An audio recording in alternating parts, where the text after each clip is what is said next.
Dear students, today I am going to start next topic, removing of the weeds or removing the weeds.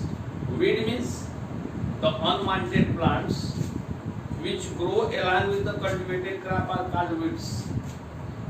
आप देखे होंगे जैसे गेहूं की फसल में, चना में, मटर में, चना मटर के साथ साथ उसमें कुछ अनवांटेड जिनको हम लोग नहीं बोते हैं वो भी उसमें कुछ प्लांट जम जाते हैं। जैसे मान लीजिए ग्रास है, बथुआ है या मोथा है, इस तरह की कुछ जो है उसमें वैरायटी जम जाती है जो हमारे फसल को क्या कर देती है, कमजोर कर देती है। और इसकी वजह से जो हमारा क्रॉप प्रोडक्शन होना चाहिए वो डिक्रीज हो जाता है, कम हो जाता है।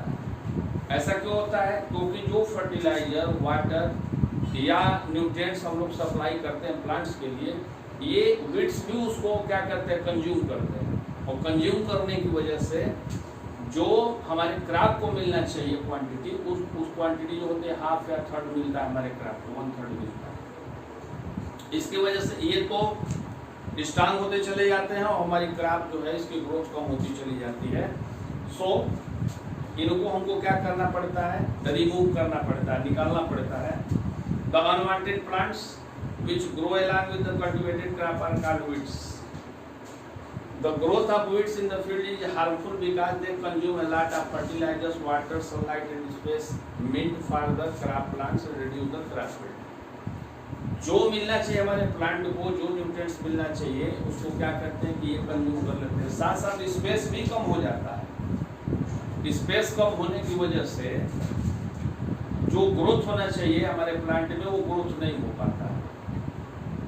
Since the presence of the weeds in the fields will reduce the crop yield, इसकी वजह से क्या होता है कि जो हमारा क्रॉप प्रोडक्शन होता है वो डिक्रीज हो जाता है, उस वो भी इन्फ्लुएंस होता है, अफेक्टेड होता है। तो most of the weeds get uprooted during the plowing of the field, but they reappear when the crop grows.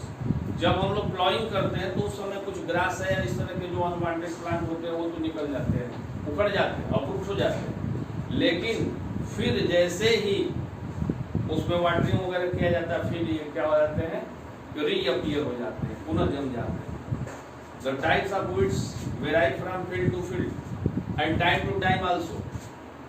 ये जो वीड्स होते हैं अलग अलग फील्ड में अलग अलग टाइप के होते हैं और टाइम टू टाइम जो सीजन के अनुसार भी डिपेंड करते हैं। जैसे मान लीजिए यहाँ कुछ दिया गया है, जैसे विल्डोट, जावी, ग्रास, घास एंड एमेरैंथस, चौराई इसको चौराई एंड केनोपोडियम, बथुआ, इसी की तरह से और भी घासें होते हैं। तो ये क्या करते हैं, हमारे क्रॉप फील्ड को डिक्रीज कर देते हैं। And the process of removing weeds from A crop field is called weeding. और इनको साफ करना, इनको रिमूव करना, ये क्या कहलाता है, वीडिंग। इनको साफ करना वीडिंग कहलाता है। The best time for the removal of the weeds is before they produce flowers and seeds. They produce flower and seeds. इनका बेस्ट टाइम होता है जब प्लांट्स में फ्लावर और सीड आते हैं, उसके पहले ही इनको अप्रूट कर देना चाहिए। अगर उसके बाद आप अप्रूट करते हैं तो हमारे प्लांट जो है ग्रोथ नहीं कर पाते हैं। और इनको रिमूव करने के लिए दो मेथड है, removal of weeds by pulling them out with hand और यूजिंग ए ट्रॉवेल, खुरपा, और बाय यूजिंग केमिकल। इनको वीड करने के लिए हम लोग हाथ से भी उखाड़ लेते हैं इनको। अब ये पूरे फील्ड में घूम घूम के इनको निकालना पड़ता है। या देखे होंगे आप लोग गांव में खुरपे का यूज करते हैं, लोग खुरपी का यूज करके उसको निकालते हैं। या थर्ड मेथड है destroying the weeds bye spraying special chemical called weedicides. जैसे पेस्टिसाइड्स होता है, इंसेक्टिसाइड्स होता है, उसी तरह से वीडिसाइड होता है। ये केमिकल होते हैं जिनका यूज कर देने से जो वीड होते हैं हमारे फील्ड में वो सूख जाते हैं, जल जाते हैं। The poisonous chemicals which are used to kill weeds in the field are called weedicides. इसको याद कर लेंगे, इसको नोट करेंगे। The poisonous chemicals which are used to kill weeds in the fields are called weedicides. Some of the common weedicides are 2,4-D, MCPA and butachlor. इनका use कर देने से भी क्या हो जाते हैं, जो वीड्स होते हैं वो डिस्ट्रॉय हो जाते हैं। इसके बाद जो फाइनल स्टेज आता है क्रॉप प्रोडक्शन का वो है हार्वेस्टिंग। फाइनल स्टेज है harvesting. The cutting and gathering of the matured food crop is called harvesting. Crop को काटना, जो प्लांट है उनको काटना, जब वो मैच्योर हो जाए, पक जाए, तो उनको काटना और इकट्ठा करना ही क्या कहलाता है, हार्वेस्टिंग।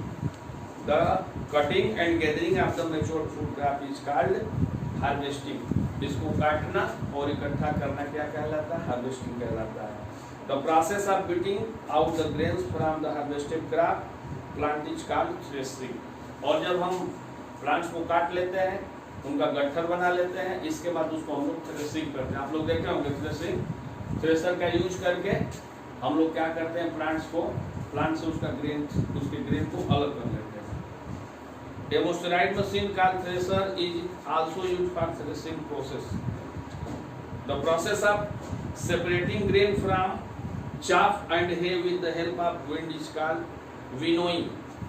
थ्रेशरिंग अगर हम करते हैं तो उसमें विनोइंग नहीं करना पड़ता है, क्योंकि वो हे को, भूसा को, हस को अलग कर देता है और ग्रेन को अलग कर देता है। या अभी देख रहे होंगे हार्वेस्टर चलता है, सीधा हार्वेस्टर चलता है। और हार्वेस्टर क्या करता है, पूरे के पूरे मतलब जितना भी हस्क है, जितना रॉ मटेरियल उसको खेत में छोड़ देता है, और जो ग्रेन है, जो दाने होते हैं, उसमें टैंक बना होता है, उसमें पूरे इकट्ठे हो जाते हैं, जिसको बाद में ट्रैक्टर ट्राली वगैरह में लोड करके अलग कर लिया जाता है, लाया जाता है।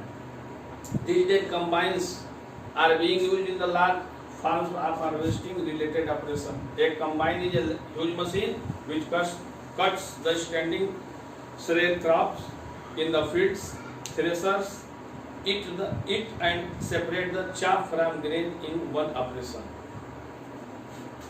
ये जो मशीन है, कंबाइन जो है, ये क्या करती है, पहले हार्वेस्ट करती है, फिर इसके बाद वो थ्रेशर करती है, विनो भी करती है, उसको मतलब बिल्कुल साफ कर देती है, और इसके बाद पूरे के पूरे जो ग्रेन्स होते हैं वो स्टोर हो जाते हैं उसके टैंक में। The stubs of crop plants left in the fields after harvesting are sometimes burned by the farmers. The burning of stubs is harmful due to two reasons. और जो राख बच जाते हैं, जो हस्क बच जाते हैं फील्ड में, फार्मर्स क्या करते हैं, उसको जला देते हैं। तो जलाने के हार्मफुल रीजन मतलब उसका जो परिणाम होता है हार्मफुल होता है। तो burning of stub of crop plants in the field causes air pollution, इसकी वजह से एयर पॉल्यूशन होता है। And the burning of stubs in the fields may cause accidental fire to the harvested crop lying in the fields and damage it. और कभी कभी जो harvested, जो वहाँ रॉ मटेरियल फील्ड में बचे होते हैं, उनको जलाने से कभी कभी आग भी लग जाती है अगल बगल। Harvested festivals, when the crops mature and become ready to be harvested, the field turn golden yellow. The sight of golden fields of the standing crops laden with grains fills and hugs the farmers with joy. The period of harvest is of the great joy and happiness in all the parts of India. Men and women celebrate the harvest season in the form of festivals. The special festivals in India associated with harvest season are Pongal, Baisakhi, Holi, Navanna and Bihu. जब आप देखे होंगे field में जब फसलें पक जाती हैं तो पूरा का पूरा जो है हमारा फील्ड बिल्कुल पीला पीला दिखाई देने लगता है। और जब कोई क्रॉप मैच्योर हो जाती है तो उसको किसान जो है देख के बहुत खुश होता है। और उस समय कुछ सेलिब्रेशंस होते हैं, डिफरेंट पार्ट ऑफ हमारे कंट्री में डिफरेंट तरह के फेस्टिवल सेलिब्रेट किए जाते हैं, जिसमें कुछ नाम है, पोंगल है, बैसाखी है, होली है, बिहू है, अदर जो है इस तरह के सेलिब्रेशन होते हैं। इसी को हम लोग कहते हैं हार्वेस्ट फेस्टिवल्स। और हार्वेस्टिंग के बाद स्टोरेज होता है, फूड का स्टोरेज होता है, और इसके बाद फूड फॉर एनिमल्स के लिए भी फूड की जरूरत होती है, जो हम लोग हस्क वगैरह के रूप में कलेक्ट करते हैं। सो ये 2 टॉपिक्स जो है, storage of foods and food for animals, will be taught tomorrow in next video, and you have to write what I taught, what I teach you day by day. जो मैं आपको पढ़ाता हूँ आपको डे बाय डे इसको video को watch करके question में सबको लिखते रहना है। और अगर कहीं कोई किसी टॉपिक में आपको कोई डिफिकल्टी होती है तो you should ask me and I will teach next topics tomorrow. Thank you for watching video.